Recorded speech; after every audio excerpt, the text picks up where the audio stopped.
Welcome to you my channel.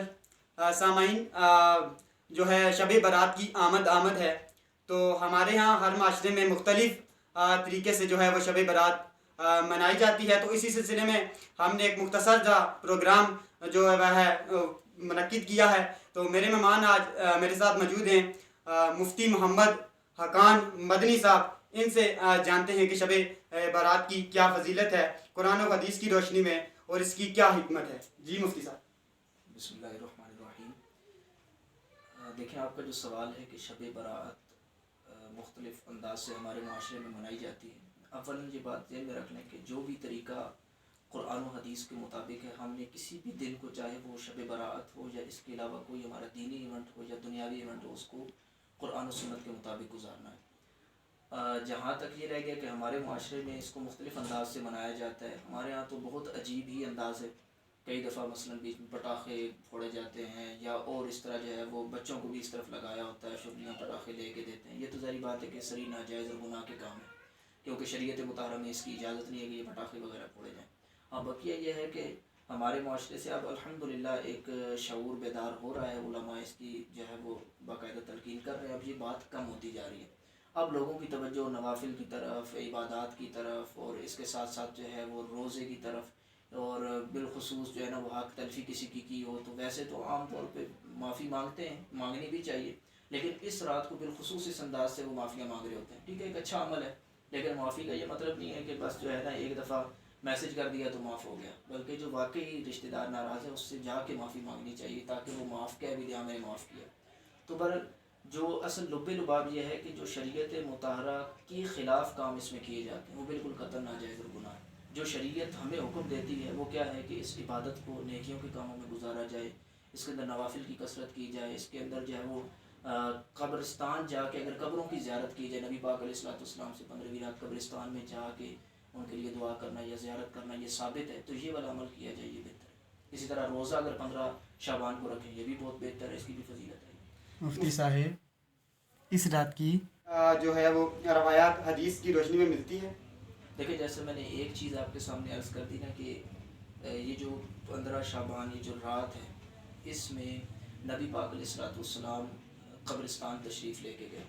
اور قبرستان اگر تشریف نہ بھی لے کے جائیں تو بعض لوگ کہتے ہیں یہ ضعیف روایت ہے. اگر اس کو ضعیف مان بھی لیا جائے تو یہ بات ذہن میں رکھیں کہ اگر کوئی اس رات کی فضیلت میں حدیث نہ بھی ہوتی، پہلی بات ضعیف اگر ہیں بھی تو یہ تو ایک الگ بات ہے کہ ضعیف فضائل اعمال میں معتبر ہوتی، اگر نہ بھی کوئی روایت ہوتی تب بھی جو مطلقاً عبادات کے اوپر قرآن و حدیث کے اندر ہمیں فرمایا گیا، جیسے فرمایا یا ایھا الناس اعبدوا ربکم الذی خلقکم والذین من قبلکم، فرمایا کہ اس رب کی عبادت کرو کہ جس نے تمہیں اور تم سے پہلے والے لوگوں کو پیدا کیا.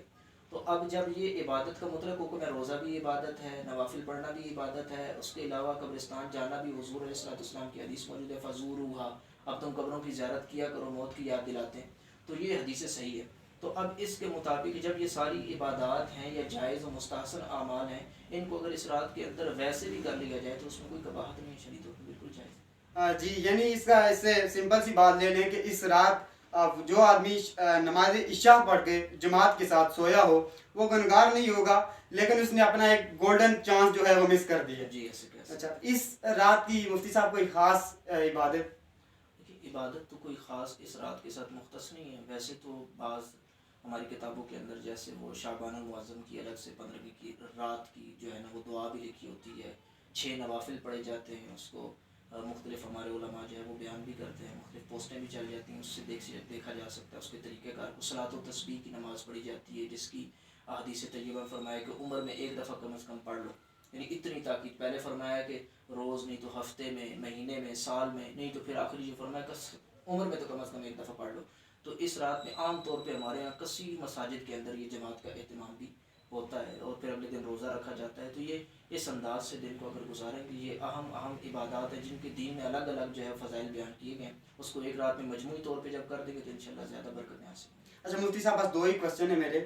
مفتی صاحب یہ بتائیں کہ یہ بھی کہا جاتا ہے کہ اس دن جو ہے وہ اعمال بھی لکھے جاتے ہیں، اور یہ بھی لکھا جاتا ہے کہ اس اگلے سال تک یہ اس کی روح رہے گی یا وہ دنیا سے چلا جائے گا. کیا اس میں بھی کچھ سچائی ہے؟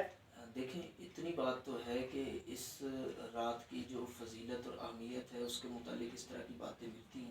لیکن ان میں کچھ کلام ہے، وہ کلام اس انداز سے ہے کہ تقدیر کے اندر سب کچھ پہلے ہی لکھ دیا. میں لبے لباب سب خلاصہ عرض کر رہا ہوں کہ تقدیر میں سب کچھ پہلے ہی لکھ دیا گیا. اب ایسا نہیں کہ اس رات میں لکھا جاتا ہے، وہ لکھ دیا گیا. اب یہ ہوتا ہے کہ وہ جو کچھ لکھا جاتا ہے وہ فرشتوں کے حوالے کر دیا جاتا ہے، یعنی رجسٹر فرشتوں کے حوالے کر دیا جاتا ہے کہ ان فرشتوں کو بتا دیا جاتا ہے اب تم نے اس سال اس بندے کے ساتھ کسی کی روح بھی نکالنی ہے تو اس وقت وہ رجسٹر میں اس فرشتے کو دے دیا جاتا ہے کہ اس سال اس کی روح نکالنی ہے، اس سال یہ کام کرنا ہے. وہ مکمل یعنی فرشتوں کے جو ہاتھوں میں جو ہے وہ سارا حساب کتاب دے دیا جاتا ہے. تو یہ اس کا مکمل خلاصہ بنتا ہے. بس مفتی صاحب آخری سوال بتائیں، یہ جو ہمارے مساجد میں جماعت کے ساتھ نوافل ہوتے ہیں تو کیا یہ جائز ہیں؟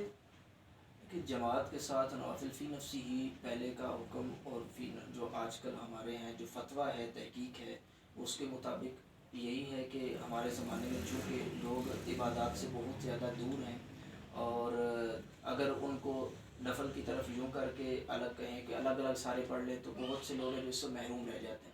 تو اس لیے پھر علماء نے اجازت دی باقاعدہ ہے، بلکہ اس کو مستحب عمل قرار دیا کہ جب کثرت جماعت شریعت کو مطلوب ہے، کئی لوگ جمع ہو جائیں گے تو پھر یہ ہے کہ اگر اعلان کر کے باقاعدہ تداعی کے ساتھ سب لوگ جمع ہو کے اکٹھا باجماعت بھی نماز پڑھیں بالکل جائز بلکہ مستحب.